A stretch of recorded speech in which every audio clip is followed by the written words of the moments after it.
I want to talk about ROI, return on investment. Whenever you are investing in real estate, what exactly do you look at?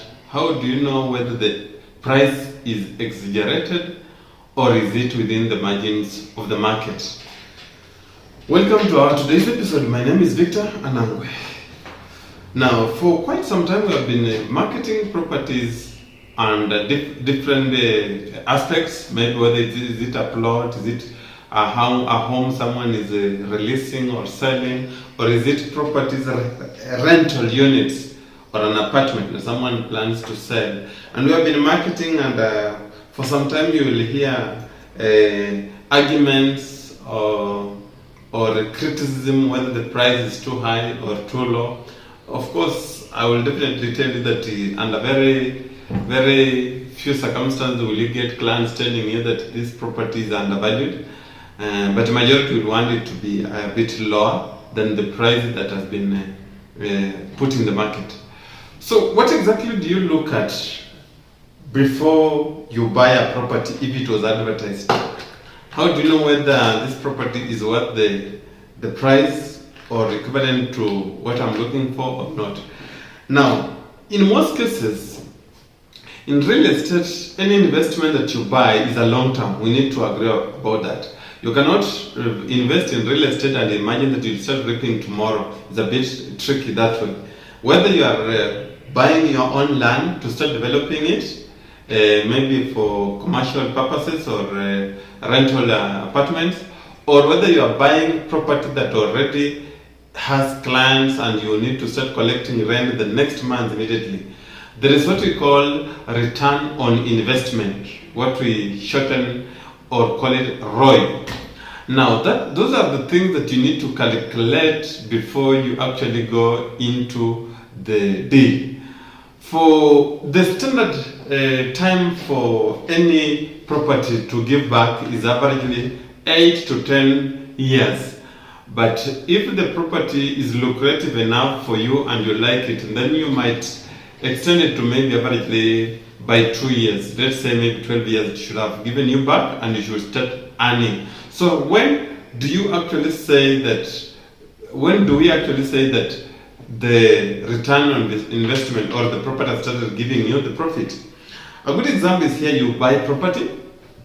A property is worth 10 million. Let's say, assume it's an apartment or rental units, and the person is selling the rental units at average of 10 million. So when you say that I have broken even, or you are breaking even this investment to start giving me returns, this is where a situation where you should be able to start earning from this property a minimum of 8 years and a maximum of 12 years. Then you start benefiting from it, so that you do not buy a property today and it's only your grandkids or your kids who will benefit from it. In that case, it will not benefit you, unless that is purely your purpose, that you want to buy for the kids or to buy for my grandkids. But everyone wants to enjoy the fruits of his sweat.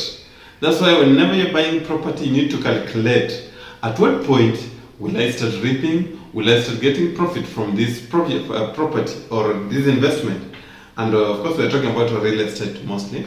So if you're buying a property, let's say it's an apartment, you're buying at 10 million, your calculation should be that you are paying for this, if it's a loan, definitely. If you are paying for this property with the maximum of 10 years, then you should be able to start getting profit. So if it was a finance or a mortgage that you are paying, within 10 years you should be able to have cleared that mortgage, and the 11th year is now profit you are getting. Now the rent that will be paid the 11th year is the profit that you will be getting. So that money will now be coming direct to you, and you are not paying any loan related to that property. If you are interested to be using that money to pay for something else or to acquire more properties, now that is a plus onto your side. However, the property should have given back its money and should have started giving you something on top as a profit. That's now what we refer to as return on investment. Now, anytime you are looking at a property property is being sold and you are looking at its payment plan and you will need to recover after 25 years, then you need to think twice. That's not a property worth investing in that easily. Now, the easiest way to know if this property you're purchasing will have paid for itself within that time is simple. Let's say, for example, you have a property, let's say an apartment. It has 10 units. Each unit is going at 15,000. So averagely, you are getting 150,000 per month. Now, you need to calculate and say, if I'm getting this 150,000 per month, within 10 years, I should be able to have recovered all that money using this amount that comes from this property. So using this rent, I should be able to pay for that loan. Whether you are getting it from your payslip or anywhere else, but that amount should be able to be recovered from this property that you are buying, especially if it's a property that is commercial, that needs to be rented out so that it has some collection of income at the end of the month, more rent. Now, if it's a property that is just maybe a luxury home or whatever, it's just a home, let's say you bought a home at 6 million, the idea here is you should be able to pay that amount maybe before your retirement, so that you don't go into your retirement and then you are still using pension to pay for this mortgage. That's actually a very wrong calculated move. So whenever you are doing any real estate investment, you need to calculate, first of all, how long will I take to clear this loan. That's where you also need to be very keen on which entity are you getting the mortgage or getting the loan from. Is it a SACCO? Is it a bank? Is it a microfinance? Is it a credit SACCO? What are their interest rates? How clear are they on paper?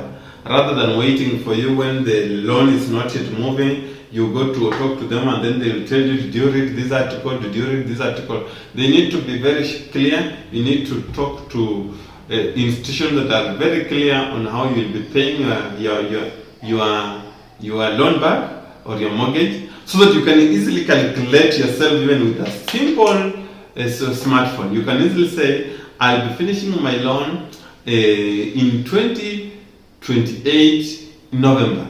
And if I've missed, I defaulted 2 months, I will just move those 2 months instead of November, it will be December or something like that. So, if there are any penalties, they are very clearly elaborated. Don't just buy property because it looks nice and then at the end of it all, it gets to frustrate you. You are wondering whether this thing will ever benefit you. Sometimes it's good to invest for the kids, but sometimes not everybody will appreciate actually your sweat. You will buy property, and when you transfer it to your kid, 3 or 4 years later, he will have sold and squandered the money. When you are still alive, actually. That's the most painful thing that you will ever realize. And then you will be like, why was I even saving for them? So save something that will benefit you, yourself first.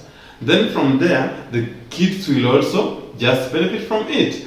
Through maybe inheritance or through when you give up, you say, I'm no longer now interested to run this project property in Kakamega. Now so and so, you'll go and take over that property and manage it. That's how they will benefit. But you cannot buy something purely so that you service until you are old age, you get tired, and so by the time you get tired, now you start reaping, and then your kids come and then they take it and take over. It's more that you are handing over property without the happiness that it deserves, with a lot of regrets. So you need to have property that you will enjoy. Now that's why we are offering so many of our plots, our properties at a very cheaper price so that you can afford. Many circles today, they can lend you money, and we're actually mostly targeting these young people where circles can give you up to 3 to 5 times what you are actually saving. That's why we encourage many people to go for these circles. We have housing circles like Cusco and Steamer Circle, Police Circle, and so many other circles that are actually in existence. And if you save with those circles, they will actually give you some amount 3 times what you have saved. So if we are marketing a property, let's say 400,000, a SACCO can manage to give you up to 350,000 if you saved a paltry 100 or 150,000 shillings.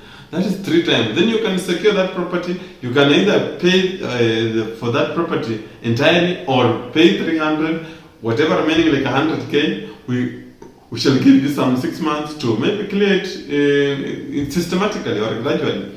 That's how well you get the money. Some people have been asking, where do I get money? I wish I am praying to my God. Yes, you pray to your God, but you read books, you listen to financial tips, you look for where people are getting money. Interact with people who are buying properties, ask them, how are you buying properties?